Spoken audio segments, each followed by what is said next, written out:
পরকীয়া প্রেমিকের টানে ইতালি প্রবাসীর বাড়িতে 2 সন্তানের জননী।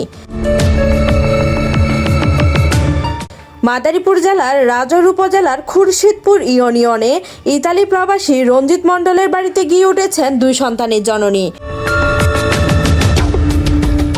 2 সন্তানের জননী চন্দ্রা সেনের বাড়ি গোপালগঞ্জ জেলার কোটালীপাড়া থানার বৈকুণ্ঠপুর গ্রামের। এই ঘটনায় পুরো এলাকা জুড়ে চাঞ্চল্য সৃষ্টি হয়েছে। তোমার বাড়ি কোথায়? বৈকুণ্ঠপুর। কোন জেলা, থানা কোথায়? কোটালীপাড়া, গোপালগঞ্জে।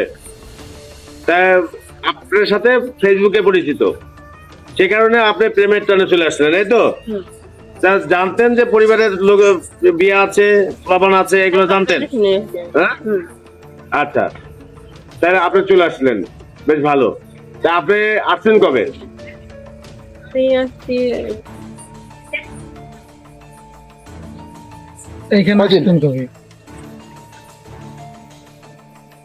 কতদিন হয় আসছেন?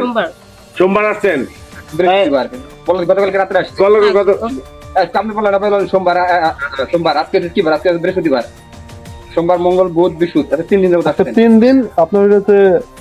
আপনারা গতকালকে কোর্ট ম্যারেজ করছেন? আজকে 3 দিন কোর্ট ম্যারেজ করতে পারবেন? গতকালই বাড়িতে আসছি। কোর্ট ম্যারেজ করছেন গতকালকে আসছেন? আপনি বলেন 3 দিন। ওই তো মানে গতকাল কি কোর্ট ম্যারেজ ছিল? মানে আপনি আসছেন 3 দিন, কালকে গেছেন কোর্ট ম্যারেজ করতে। News desk, Hindus news.